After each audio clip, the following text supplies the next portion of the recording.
At exactly 2:17 in the morning, the millionaire heard the sound he had been terrified of hearing for months, the sharp crash of something breaking in his mother's bedroom, followed by a cry for help that suddenly went silent. He ran upstairs barefoot, his heart pounding, expecting the worst.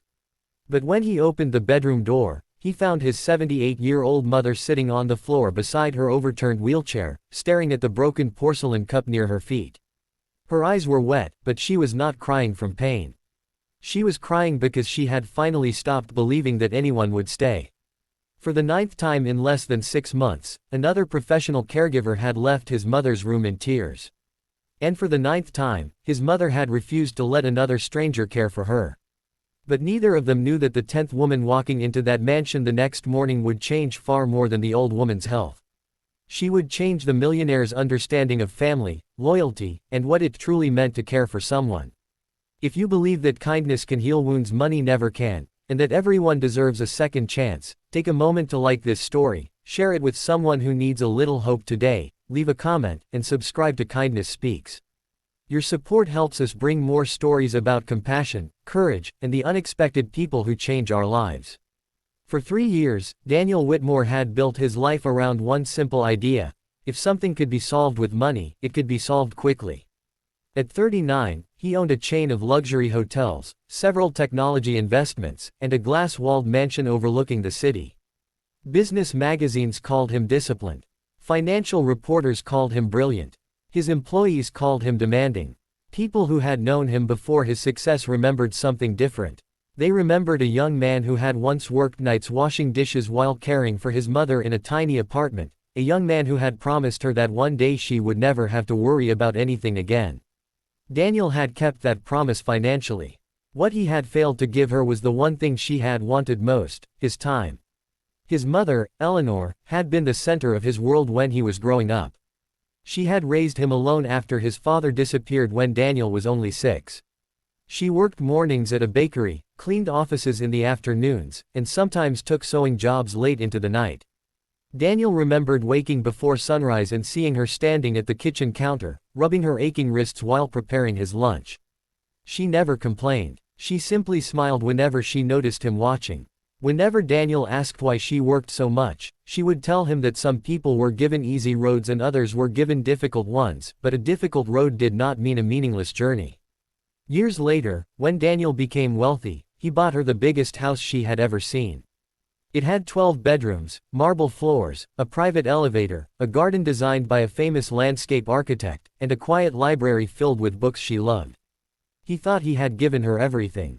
Eleanor saw something else. She saw 12 bedrooms but rarely saw her son in any of them.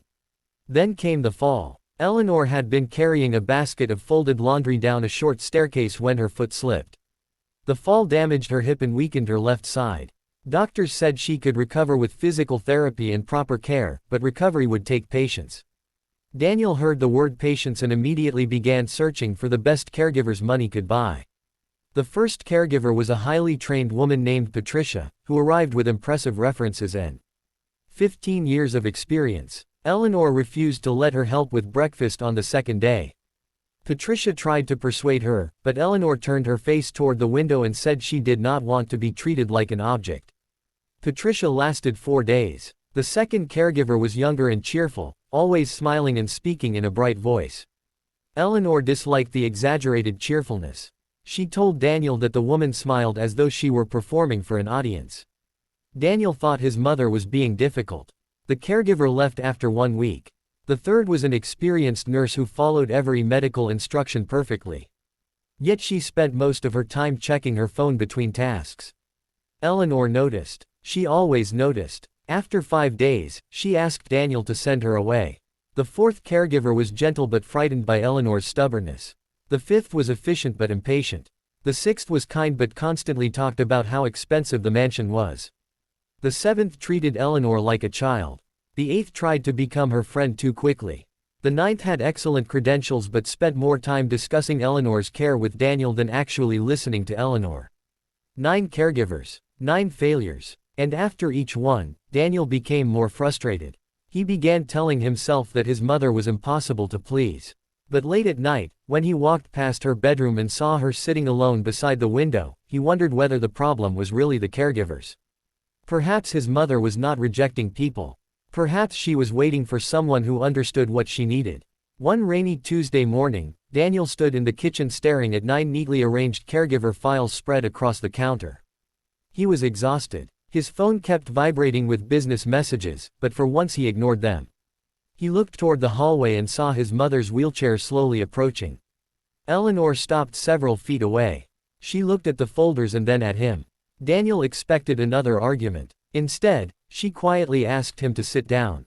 He did. For several moments neither spoke. Then Eleanor looked at her son's tired face and told him that she did not need another perfect caregiver. She needed someone who did not look at her as a problem to solve.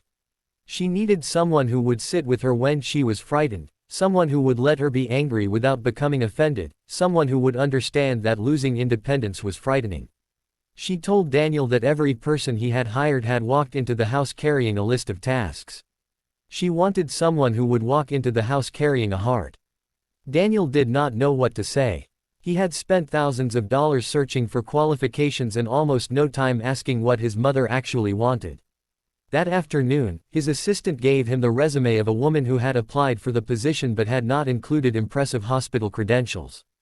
Her name was Claire Bennett. She was 32 years old, had worked for several years as a home care aide, and had recently left her previous position. Daniel almost rejected her immediately. Her resume was ordinary. No prestigious certifications. No luxury care experience. No references from wealthy families. Just years of caring for ordinary people. There was something else in her application that caught his attention. Under the question asking why she wanted to become a caregiver, Claire had written one sentence: because when someone is afraid, being present can matter more than having the perfect answer. Daniel read it twice. Then he asked his assistant to call her. Claire arrived the following morning carrying a simple canvas bag. She wore a modest blue cardigan over a cream blouse, dark trousers, and comfortable shoes. Her brown hair was tied loosely behind her head. She looked nervous but not intimidated by the mansion. Daniel met her in the foyer. He explained the situation, including the 9 caregivers who had failed. Claire listened without interrupting. When he finished, he told her that his mother could be difficult. Claire looked at him calmly and said that frightened people often look difficult from the outside. The sentence stayed with him. He led her upstairs. Eleanor was sitting beside the window, looking through an old photo album. She did not turn around when Claire entered. Daniel introduced them. Eleanor continued looking at the photographs. Claire did not rush toward her. She did not ask about medication. She did not mention physical therapy. She simply noticed the album. After a moment, she asked whether the photograph on the open page showed Daniel as a child. Eleanor looked up. It was the first time that morning she had smiled. She told Claire about the photograph. Daniel stood silently near the door. He watched his mother talk for almost 20 minutes. Claire barely said anything. She listened. That was all. But somehow, for the first time in months, Eleanor did not look lonely. Daniel left the room quietly. The first day passed without a miracle. Claire did not make Eleanor walk farther than the therapist recommended. She did not force her to eat. She did not insist on conversation. She simply learned her routine. She discovered that Eleanor liked tea but hated it too hot. She preferred the curtains slightly open in the afternoon. She loved old mystery novels. She disliked being rushed. She became anxious whenever thunder shook the windows because it reminded her of the apartment where she had raised Daniel during a terrible storm years ago. Claire learned these things not by reading a care plan but by paying attention. On the third day, Eleanor asked Claire why she had become a caregiver. Claire hesitated. Then she told her about her younger brother, who had been injured in an accident when they were teenagers. Their mother had worked 2 jobs, and Claire had helped care for him during his recovery. She had learned then that people did not always remember every medical detail, but they remembered who sat beside them when they were afraid. Eleanor became quiet. She asked Claire whether her brother had recovered. Claire smiled sadly and said that he had. But her voice carried something deeper. Eleanor understood. So did Daniel, who happened to hear part of the conversation from the hallway. Over the next several weeks, something changed inside the mansion. Eleanor began participating in physical therapy. She started walking short distances with assistance. She ate better. She laughed more. And sometimes, when Daniel came home late, he would find his mother and Claire sitting in the library together, reading or sorting through old photographs. For the first time since the accident, the mansion did not feel like a hospital. It felt like a home. Daniel began coming home earlier. At first he told himself it was because he needed to check on his mother. Then he realized he simply wanted to be there. One evening, he found Eleanor and Claire in the kitchen making an old family recipe. Flour covered the countertop. Eleanor was laughing because Claire had accidentally dropped a spoon into the mixing bowl. Daniel stood in the doorway smiling. His mother noticed him. She asked whether he remembered the recipe. Daniel said he did. Then Eleanor asked him to help. It was such a small thing. But Daniel felt something inside him break open. He had spent years trying to buy his mother comfort. That night, she had simply asked him to stir a bowl. And somehow, it meant more than every expensive gift he had ever given her. But just when life seemed to be settling into something peaceful, Daniel received a call from his company. A major hotel acquisition was in danger. Investors were threatening to withdraw. The deal required him to fly overseas for several weeks. Daniel stared at the calendar. His old instincts returned immediately. Work first. Problems could be solved. Money could fix things. He began preparing for the trip. But Eleanor saw the suitcase. She knew. She told him he should go. Daniel asked whether she would be all right. Eleanor looked toward Claire. Claire assured him that she would be fine. Daniel thanked her. Then he left. The first week went smoothly. Daniel worked 16-hour days. The second week became chaotic. The acquisition was collapsing. The investors demanded changes. Daniel barely slept. Meanwhile, Eleanor continued her therapy. Then one afternoon, she fell. It was not a serious injury, but the fall frightened her. Claire found her sitting on the floor beside her chair. Eleanor was trembling. Claire stayed beside her until her breathing slowed. Then she helped her back into the chair. When Daniel called that evening, Eleanor did not tell him what had happened. She did not want him to rush home. But Claire did. Not because she wanted to cause trouble. Because she knew Daniel needed to understand that his mother was still fragile. Daniel canceled his next meeting and booked the earliest flight home. When he arrived, he found Eleanor asleep in the library. Claire was sitting nearby with a blanket around her shoulders. Daniel looked at his mother. Then at Claire. He thanked her. Claire simply said that he did not need to thank her for staying. Those words struck him. He realized that he had spent his entire life trying to make sure his mother never needed anyone. But everyone needs someone. Even the strongest people. Especially the strongest people. A few days later, Eleanor received a letter. It was from the hospital where Claire had once worked. The letter contained information about Claire's previous employment.